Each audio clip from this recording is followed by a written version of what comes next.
In Aswan, we sailed the Nile by felucca and walked through the Sahara Desert, just like the ancient Egyptians, and it couldn't have been more unforgettable. Oh my goodness, Aswan immediately stole my heart. Known as the city of relaxation, the banks of the Nile here were by far the prettiest that we saw in Egypt, and the temples were all so unique and special. From sleeping in a Nubian village to seeing the insane Abu Simbel, everything about Aswan was just simply special. If you're visiting Egypt, this spot 1000% has to be on your list. We're about to hop on a felucca to Philae Temple.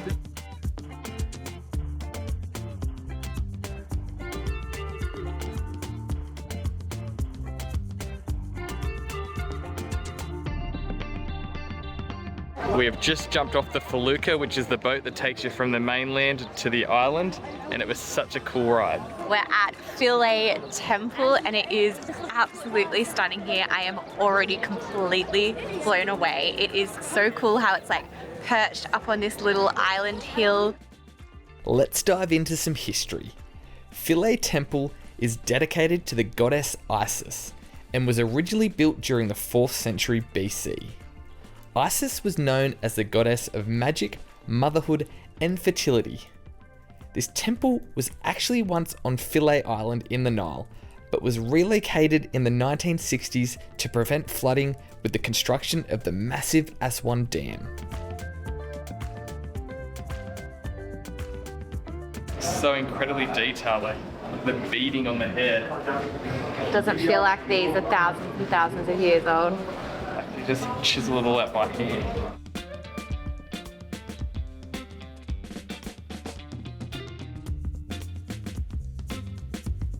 We jumped back in the felucca and did a loop of the island, and the temple was insanely pretty from the water. But it was time to head to our hotel in the Nubian Village, which we were super excited to check out. We just checked in at Kata Dool Wellness Resort. The hotel from the outside is super bright and colourful. Our room is super bright and colourful and super cool as well. But the main part that we love this room for is the incredible view over the Nile. Definitely gonna go for a swim down there. It's like 30 degrees.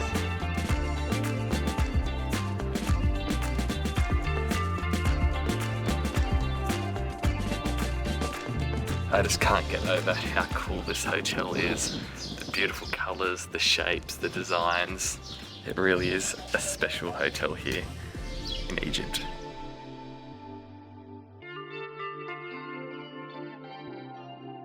Time for a swim in the Nile. They get eaten by a crocodile. What do you think the water temp's gonna be like? Warm or cold? Warm.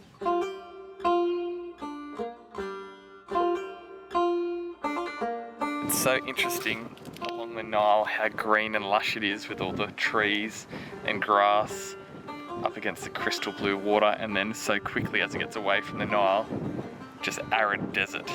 So stark, such a stark contrast. I think this is our first time ever seeing a desert. I'm not sure what I expected from Aswan, but I definitely didn't think I would be spending this afternoon walking through the desert to dip my feet in the Nile River.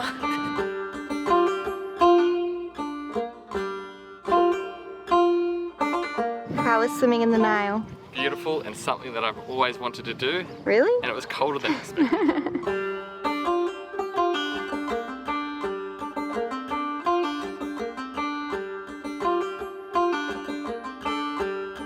Such a magical spot here, watching the sunset over the Nile. Such an incredible experience. Dream come true. Whilst reading a Kindle. About Nefertiti. Some Egyptian fiction.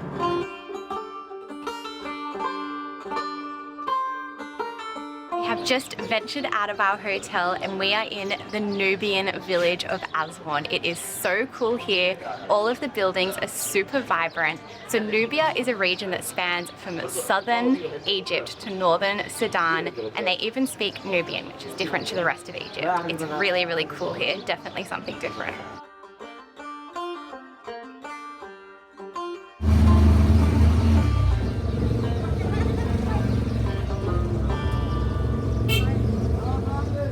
We are literally in the middle of nowhere, in the middle of the desert. So random. So we're about to try some of the dates that are cultivated here in the Sahara Desert, just on the other side of this wall. It's one of the very few things that are cultivated here. I think there's also some corn and wheat.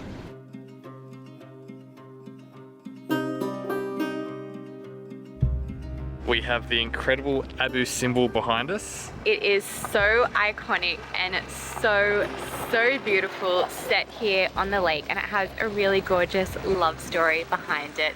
King Ramses fell in love with his Nubian wife in this area, Nefertari, and built this incredible temple in her honor. It is just stunning. I struggle to get flowers for you, so you're really putting me on shame. We're just about to head into Nefertari's temple now, which was dedicated to his wife, which is funny because out the front there's 4 statues of him and only 2 of his wife, so is it really dedicated to her? Let's go, maybe the inside's a little bit more loving.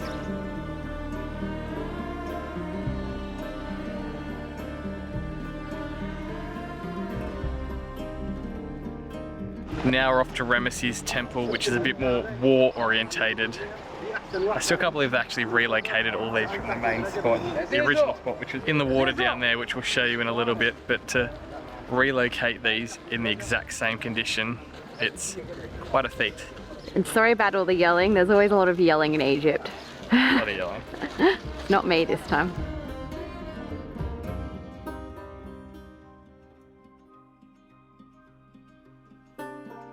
We have just finished up and it was so incredible. I can definitely see why everybody travels to 3 hours from Aswan just to see Abu Simbel. The outside is insane and then the inside might be even better. All of the artwork, you can still see the colors of the paint and there is such fine detail. It is just insane. It does not compare to seeing this kind of stuff in a museum. So the original location for both of the temples were down in the water just below us here, and when they built the upper dam and flooded and created this big lake, they had to relocate them. So block by block, they've recreated them on this upper level here in the exact same formation. But it took them 6 years to do because it was such a hard process, and it is so intricate, I just don't even know how they've actually done it. Dinner by the Nile indeed, such a cracking spot. Fish, meatballs, some tahini, some bread. Yum. It's time to leave our hotel. We have had such a magical time here in Aswan. Don't want to leave. But we weren't quite done just yet. We'd planned a couple of incredible temple stops on our drive out of Aswan. This is what the morning looks like here overlooking the Nile. The colours in the sky are just ridiculously stunning. We've been constantly blown away here and this morning is no different. Wow. We're at Kom Ombo and it feels like we've got this place all to ourselves. It's another beautiful temple set on the water. It is just stunning. It's known as the Temple of the Crocodiles because the crocodile god was the god of fertility, but it's actually 2 temples. So half of it is dedicated to the crocodile god and then the other half is to Horus the elder. It is so unique and cool. I thought I was going to start to get temple fatigue, but every single one that we go to still blows me away. So as Grace said, this temple's been split in 2 and dedicated to 2 different gods. One half is Horus, which is the god of sun, and then Sobek, which is the crocodile god and god of fertility.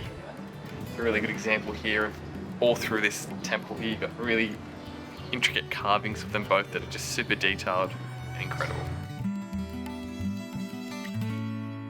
We've just arrived at the Temple of Edfu.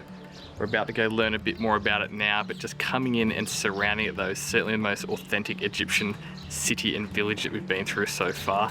It was complete chaos, so much beeping, the markets, people everywhere, absolute chaos. And now it's a little bit more peaceful inside here, so let's go learn about the Temple of Edfu.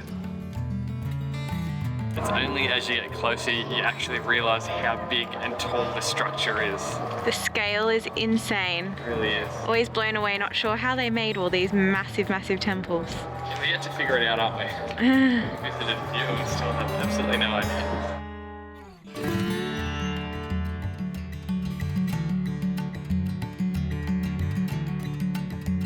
room is super cool because you can still see the colours. There's red and there's black blue up there. All the keys of life have little red arms and blue tops. I wonder if the blue was black.